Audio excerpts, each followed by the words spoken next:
এটা আমাদের না, এগুলো মানুষের, এই জন্য ইনসাইড যাওয়া যাবে না, টাচ করা যাবে না, এগুলো টাচ করা নিষেধ আছে রে বাবারে।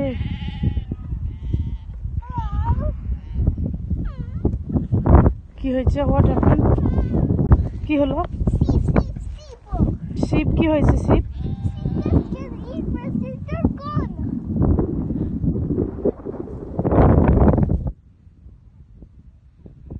বাংলাদেশে গেলে কত দেখবি আর ধরবি, সব ছাগল টাগল। না বাবা, ওখানে যাওয়া যাবে না, এগুলো যে দিয়ে দিছে ভিতরে, ইনসাইড যাওয়া যাবে না।